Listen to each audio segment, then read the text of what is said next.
Hello, hello, hello. Good morning sa inyo lahat. Hello, Gazel. Kamusta ka? Yes, hello, hello. Good morning din sa inyong lahat. At eto, masaya naman at saka nakikisabay tayo sa nararamdaman ngayon ng mundo. Lenten special din. Nakikimuni, ano din. Ano ba tawag doon? Pagnilay-nilay din, no? Bonggang-bongga. Yun, ano naman Kasi din walang yung ganap. nilay mo sa buhay? Hindi kasi walang ganap. So, dito, edi mag-vlog. Para naman may silbi. Nakakaloka. Ayan Kaya may sinisip sinisip. ko na ako, sobrang init. Oo Init nga. ng panahon. Pero loka ako, sumiga pa. So, yan. So, syempre ako naman, ganun din naman dito sa Thailand. Syempre, mga Buddhism yung mga tao dito. Ano ba naman kinalaman nila sa Holy Week? Yung nung Yeah. Sunday nga, nagpalaspas ako. Tapos, syempre, uuwi ka na, sakay ka ng BTS, sakay ka ng train, di ba? So, pauwi sa bahay. Tapos, may dadala akong palaspas. Nakita ko yung cottager ko dati. Tapos, sabi niya sa akin, tapos parang tinignan niya yung palaspas, parang ano yung dala-dala mo? Ganon. Parang nagulumihanan sila kung ano yung ginagawa mo sa palaspas. Tapos ang pinaka nakakaloka pa dito, syempre yung Ash Wednesday, di ba? Nilalagyan ka ng uling dito na cross. Mm. Tapos pupunta ka ng mall. Tapos parang, Nagtitinginan ka nila. parang gusto nila sabihin, may dumi ka sa noo. Ganon.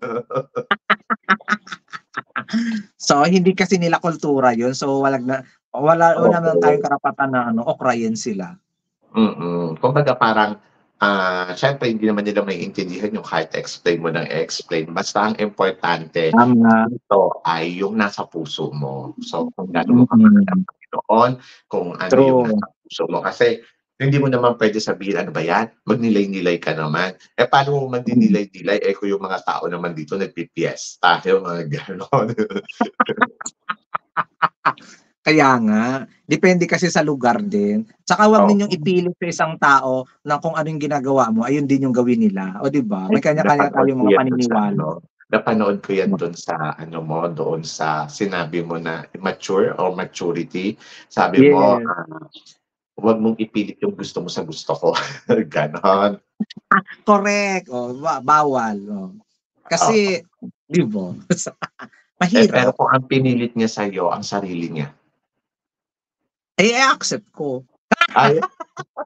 Pero yung gusto niya, yung sarili niya, i-accept ko, buong puso, tatanggapin ko, mamahalin ko pa.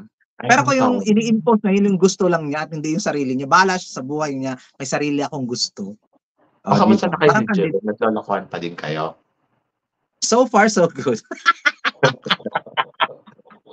Grabe naman sa naglolokohan, nakaka-hurt naman. Nagbubulakan pa din kayo, yung gano'n. Doon pa rin kami sa stage na, getting to know each other. Kung haba naman ang getting to know each other ninyo. Siyempre matagal yan. Kilalanin ng bawat isa. Hindi mo nakakasama ang isang tao, hindi mo makikilala yan. Kung sa bagay, hayaan mo siya. Hayaan mo siyang magkikita kayo. Magdidesisyon. May nangyari kasing hindi maganda mamasam sa part niya. Kaya ayun, medyo naantala ang kanyang eksena. So I hope maayos ni Jerome lahat yun. At keep thank you so much. At least, baka sabihin mo naman, kontrabida ako. Hindi, kahit may nangyari sa kanyang medyo hindi masyadong maganda, at least, nandyan pa rin naman siya. Nag-i-exist para sa akin. Sige lang. Pagpatuloy ko yun. By the way, so, ito, syempre, pag-uusapan pa rin natin ngayon is about Miss Universe Philippines. Syempre, wala naman tayo ibang topic kundi Miss Universe Philippines. So, Kinsel, ikaw tatanungin ka, kapag sinabing underdog candidates ka, anong ibig sabihin nito para sa'yo? Para sa akin yung mga underdog, yung mga girls na hindi na pag-uusapan, walang masyadong makinarya, walang masyadong fan base, walang masyadong team, lalong-lalo na hindi sinusuportahan ng local government units. Kumbaga, totally parang siya lang yung mag-isa, parang sarili lang niyang mag-isa lang siyang lumalaban sa competition at walang masyadong galamay, hindi kagaya ng ibang candidates na mga front runner na merong makinarya, merong fan base, merong mga vlogger na mga bias. na sumusuporta sa kanila. Yung mga underdogs na sinasabi ko ay wala talaga. Yung walang, kumbaga, nandyan lang sa contention dahil magaling siya, hindi dahil sa may marami siyang mga kapit o may maraming mga umaano sa kanya, tumutulong. Ayun yung mga underdogs. Okay, so may papakita ko sa mga pictures. Sabihin mo lang kung ito ba ay underdogs or ito bang kandidatang to, makakapasok ba to sa top 5, sa top 10, or ligwak na tuntuluyan? So, simulan na natin. Naku, mababash na naman ako niyan.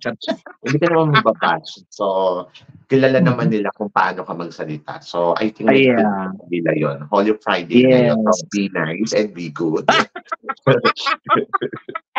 Erika, nakakaloka. Kahit huwag na natin patagalin. So, ang una natin, chika, syempre, ay si Miss Australia.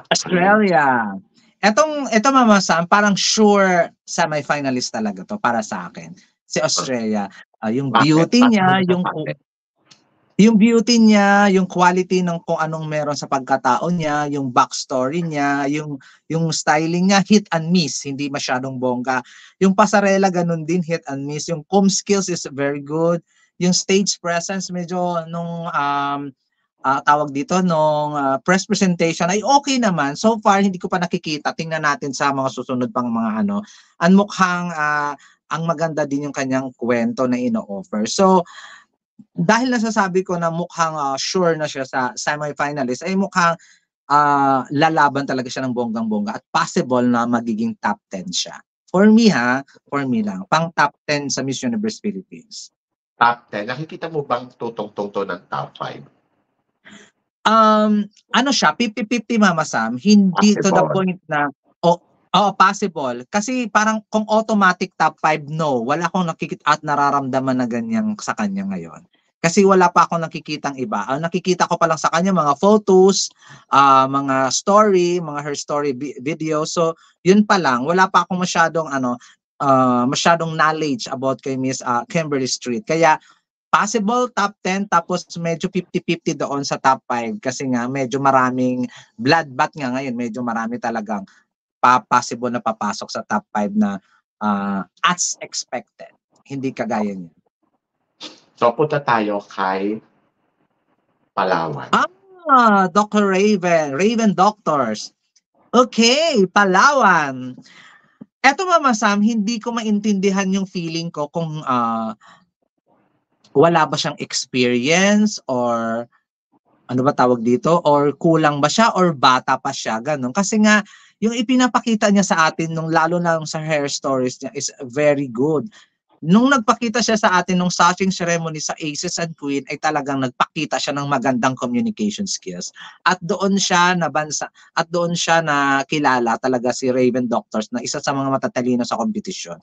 Pero yung edad niya is yun yung hadlang sa kanyang pangarap na maging Miss Universe Philippines sa ngayon muna Kasi nga nakikita kasi sa sa galawan niya at saka sa lalo na in motion na kulang pa talaga siya sa experience.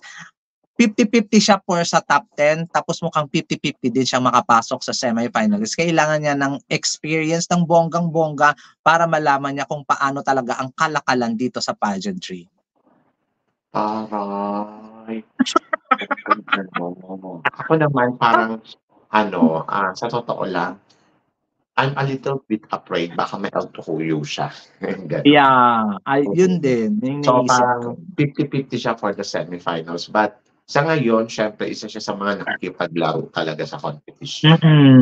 Tama. Ang ganda ng kwento. Ang ganda ng parang hindi sigurado. Gano'n. Yeah, gano'n yung laban. Hindi sigurado. Dahil nakakain siya ng ibang kandidata na much better.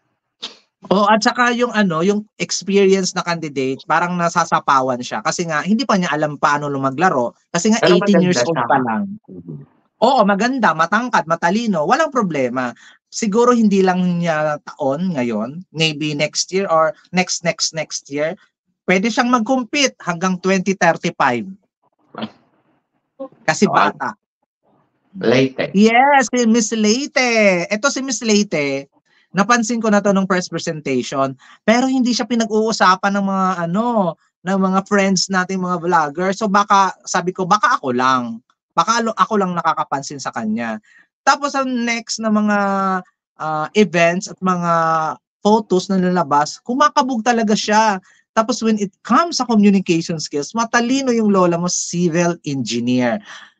Talagang parang may something kay Tambal, nakakaloka. Ang ganda ng eksena, maganda yung ano. Alam mo, mas sure ako dito na papasok siya sa semifinalist kaysa kay Australia. Kasi maganda yung backstory, maganda yung kwento, maganda yung mga nilalabas, at mukhang may laban talaga si Miss Leyte, Angel Rose Tambal. Ako, I'm still waiting kung ano yung ipapakita niya. Pero syempre nandoon ako na excited ako na baka mas kumabog pa siya in the future. Pero sa ngayon, parang feeling ko isa siya sa mga parang masasabi ko, oy baka makalusot to sa semifinals. Yes. At saka Mama Sam, pinag-uusapan kasi siya ng international vloggers. Halos hindi siya nawawala sa listahan. Oo. So, yon. Next is Florida. Wow, Florida, Matea Mahal Smith. Kung pageant ang pag-uusapan, nagpa-pageant to sa US, talagang pangabog. Ang ganda ng backstory, ang ganda ng ino-offer, maganda siya, at talagang ayaw din pakabog. Kaya lang hindi ko alam Masam kung ano yung kulang. Kasi kung pasarela, nakita ko yung mga previous video niya, ang galing. Magaling siya when it comes sa pageant pasarela. Ang problema lang sa dami ngayon ng mga magagaling sa kompetisyon at ng pinag-uusapan, mukhang natatabunan yung aura niya. Yung aura niya pero yung kwento, the best. Yung eksena na, yung aura niya talaga mukhang natatabunan nila Alexi, natatabunan nila Bulacan, natatabunan nila Quezon City. So that's why mukha akong 50-50 sa kanya. Siguro sa ibang pageant or sa ibang, yes, tama, sa ibang pageant, hindi dito sa Miss Universe Philippines. Next is Talisay. Oh, si Talisay. Napakagandang babae. Tapos nagkaroon ng kung hindi ako nagkakamali, nagkaroon ng mental problem yung itay niya, yung tatay niya, nagkaroon ng depression nang dahil doon sa basta sa nangyari sa buhay niya. To be honest, yung mga photos niya is giving, swimsuit, long gown, lahat yon ay pangabog. Maganda ang hair story, maganda intro video. Hindi ko lang siya napansin noon sa press presentation kasi nga isa siya sa mga maliliit na kandidata. So parang nega kasi ako doon sa mga maliliit To be honest, syempre may kanya-kanya tayong standards when it comes sa beauty queen. Meron din kayo, meron din ako, meron din si Mama Sam. Hindi tayo parehas ng standards. So mukhang sobrang liit niya kasi. Kaya hindi ko siya napansin nung press presentation. Pero yung mga sumunod na mga challenges, Talisay City is giving. Kaya maybe makakapasok sa semi-finalist. Ay, ako din, nakikita ko rin yan na parang nakikita ko na kakabog naman. But I'm so excited pa kasi kung ano yung papakita niya. Pero kung palaban ng pag-uusapan, dito pa lang sa unang laban nila dito sa headshot, so talagang masasabi ko, in fairness, may ibinubuga yung ibubuga. Tapos doon Mama Sam sa sa Hello Glow, ang ganda niya na 'di ba? Nakahiga sa beach. 'Di ba? Bongga. Pasabog talaga siya. Oh wow, Pasig. I think mangyayari sa kanya uli ang nangyari sa kanya noong 2010. Hindi ko naman sa din inaano kasi kung papasukin pa siya ng Miss Universe Philippines organization, bakit pa? Kasi marami namang empowered woman. Marami naman na kaya niyang gawin, marami ding magaganda. So bakit sila magpapapasok ng 38 years old sa competition? So 50-50 ako sa kanya. Hindi ako galit kay Miss si Lina. I love her. Baka lang ma-El Tocuyo uli siya kagaya ng 2010. Oh my gosh, nakakatakot naman. But I hope na sana makapasok siya sa semifinals. Next is Toledo. Wow, si Toledo City. Si Toledo City, napansin ko na siya nung press presentation. Kaya lang yung sumunod yung mga picture, parang hindi ako na-impress. Hindi ako ma-impress doon sa swimsuit photo, sa dito, hindi ako na-impress dito sa headshot. Pero, nung sa gown, medyo okay. Yung intro video niya, amazing, at saka her story is amazing. So, hindi ko alam, hit or miss yung mga eksena niya. Basta pag in motion yung mga activities, at saka halimbawa, mga hello glow, mga gel light, ang ganda niya, ang ganda ng at nagbibigay talaga siya ng very Filipina beauty. Kaya lang kung mga photos hindi siya sa stand out, hindi siya nagsa-stand out sa mga photos. I think hindi lang siya siguro photogenic. Oo. Ako naman Hindi siya parang photogenic. feeling ko, isa siya sa mga puwedeng mag-shine bigla. Kasi nakikita naman natin yung sorry. Ayan, ayan. Nakikita naman natin yung galawan. So, yun. So, ina-asthma kasi ako. So, pasensya na. So, nakita naman natin yung mga galawan, nakita naman natin yung mga eksena. Basta, tignan pa natin kasi she's almost there. Parang ganon. Yeah, tama. Maganda yung story. Gusto ko, na-inspired ako sa kanya. At Correct. tingin ko, papasok to. No, sorry. Papasok to. Next is Lorena Jimba. Oh my gosh. Nung nanalo siya sa Miss Quezon City, na putyo-putyo na pageant na sa Quezon City, na-amaze talaga ako sa kanyang communication skills. Ang mukhang ayaw ko lang talaga sa kanya yung kanyang styling, yung kanyang makeup, na hindi marunong yung team niya kung paano siya lalong pagandahin. Kasi maganda siya pag walang makeup, tapos lalo nilang pinapasama pag naka-makeup. Hindi ko alam. Maganda yung nag-experiment at habang tumatagal, gumaganda siya ng gumaganda at lumalaban siya ng lumalaban. Hopefully, sustain lang na paangat ngayon si Quezon City. Ayoko nang lumubog pa siya sa competition kasi ang dami-daming makakalaban na pwedeng lumigwak sa kanya. Kasi kung talino lang naman talaga ang usapan, matalino tong babae nito at kaya niyang makipagbardagulan kung sasagutan man niya o whatsoever. So, i-maintain lang niya dapat yon. Yung styling niya, improve. Daming experiment. Doon siya natatalo ng ibang kandidata. I think Quezon City is makakapasok sa semifinalist pero parang hindi na uusad sa top 10. To be honest, ako kay Quezon City, I love yung nararamdaman ko sa kanyang humbleness. Yeah. Hindi siya mayabang, as in, humble lang. Tapos, ayun nga, ang nakakasira sa kanya yung styling, kaya hindi ko makabok.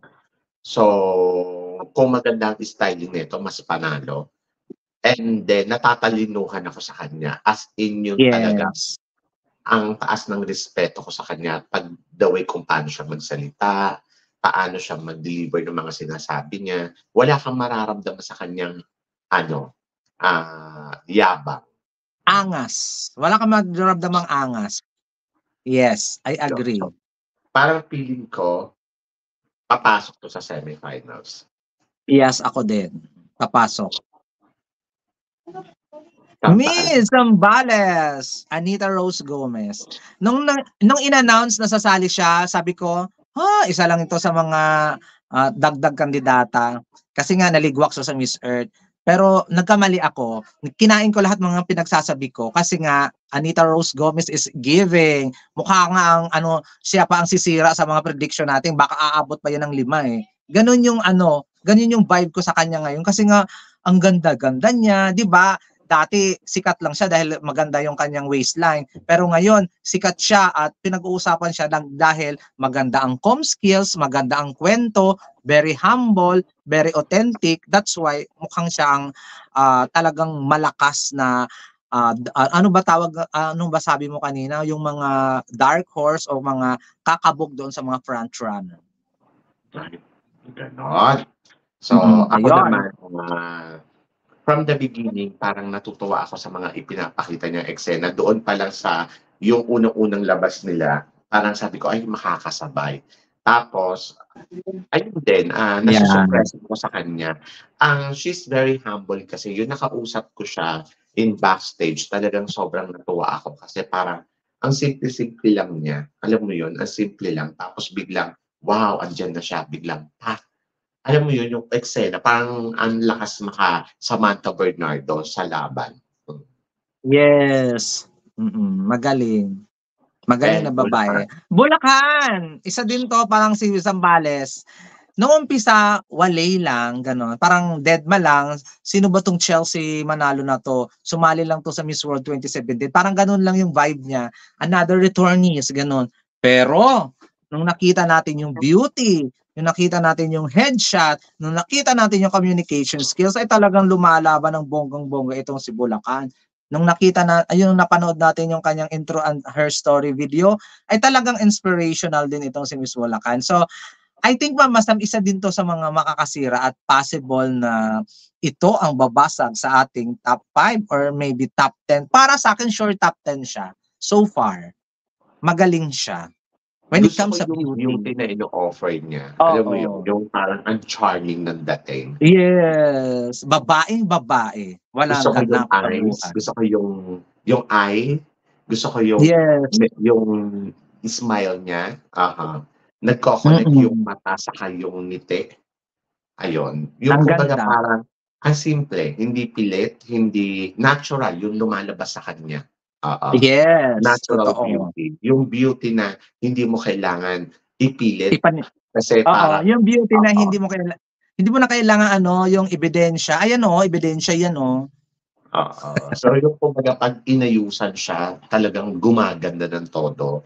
Tapos kapag yung ano Yes, naman, kapag yung parang kung titignan mo siya, ang simple. Ang lakas maka-Beatrice Luigi Gomez. tama. Yung hindi nakakauma yung ganda, To be 'no? honest, she's my personal favorite.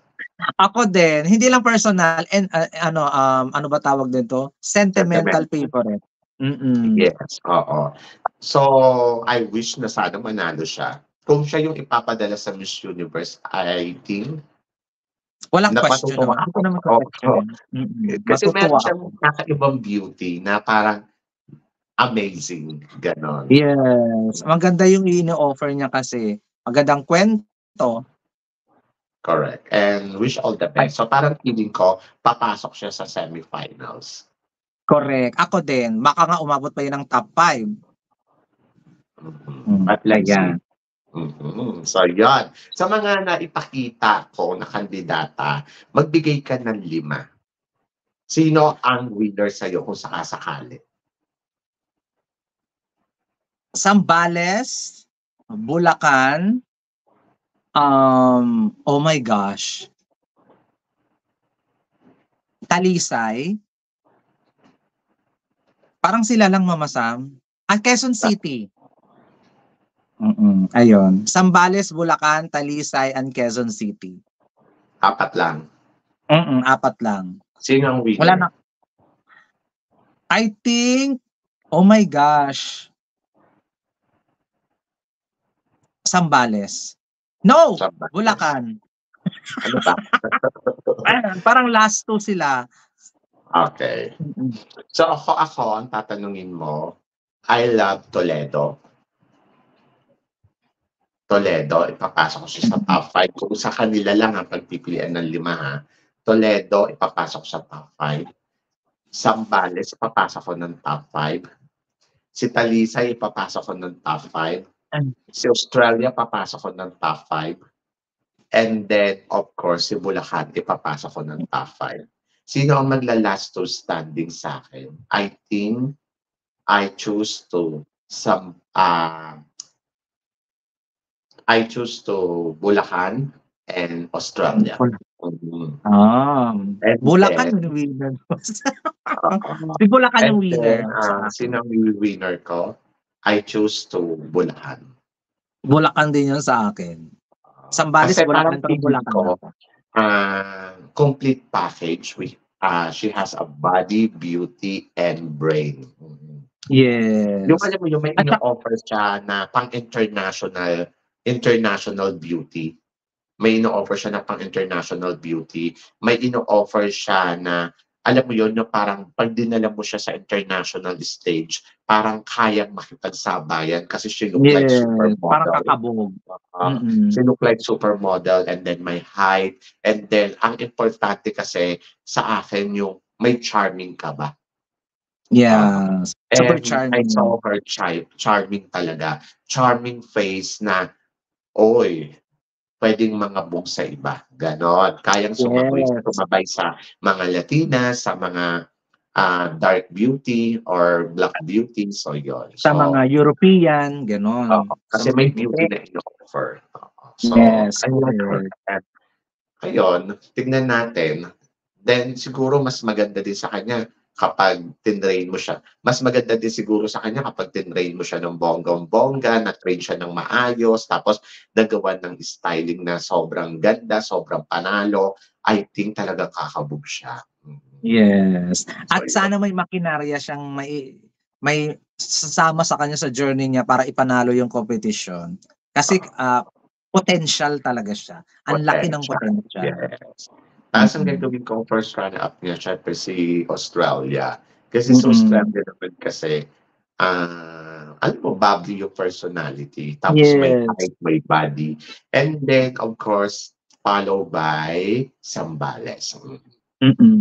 Eh talaga no, malalakas sila ngayon. Oo. Tapos, at I yung think next is Toledo. Toledo. And Leyte, maybe. Sino ba yung, si Talisay yung Talisay. I'm sorry, I changed my mind. Si Quezon City pala.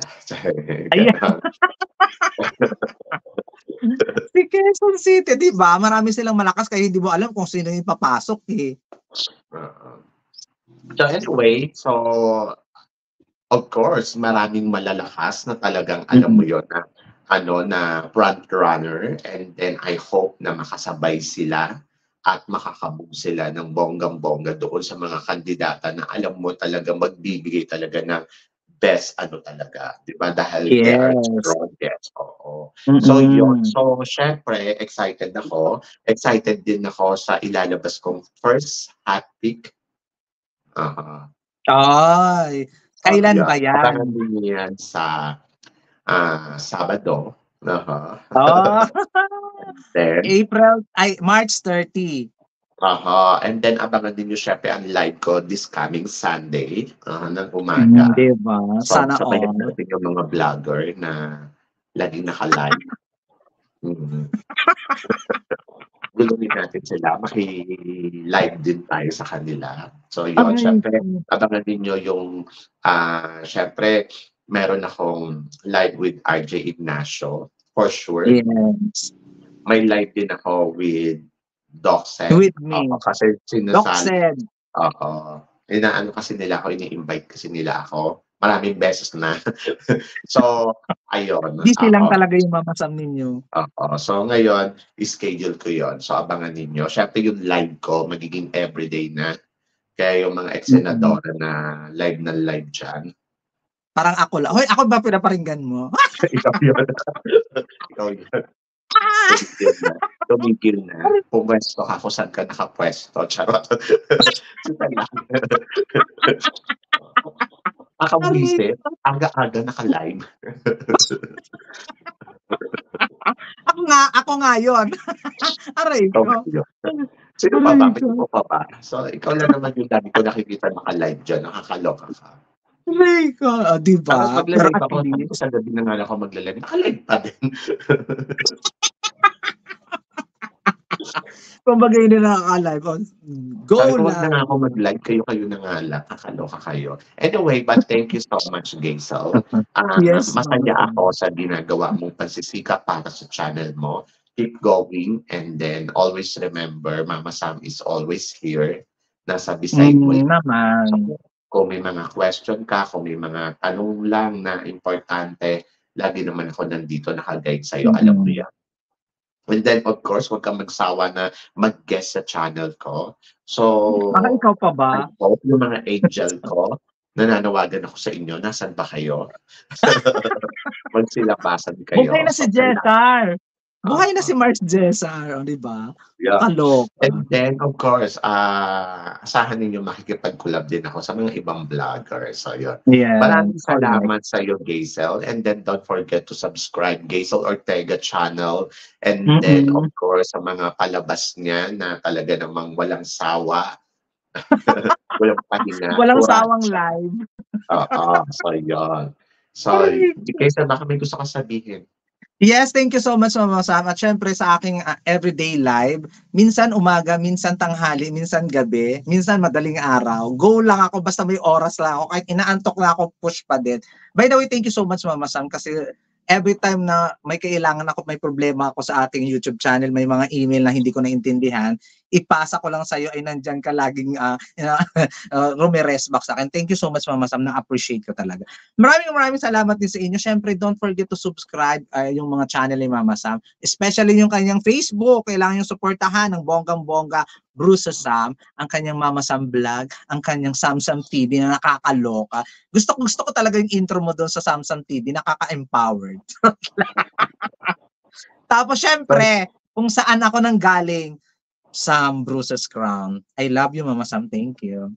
Maraming salamat, Hazel. Ako naman, basta masaya kayo at nakikita ko naman yung grow up ninyo, masaya ako doon. And then, nagpapasalamat ako sa Diyos, syempre. Nagagamit niya ako na maging daan patungo sa kabutihan. Charot! So, yun. At Uy, thank you, walang God. charot, walang God bless us. So, hindi lang sa akin, syempre sa inyo din. So, wish all the best. So, marami pa tayong chika, marami pa tayong pag-uusapan. At yan yung abangan ninyo araw-araw dito sa Sam Bruce's Crown. So, yan. Yes. Saka syempre sa iba ko channel, yung Mama Sam Vlog at saka yung Samsam TV. So, Hazel, hanggang dito na lang. Hanggang sa muli nating chikahan. Paalam! Bye, guys! Happy Friday! Oo.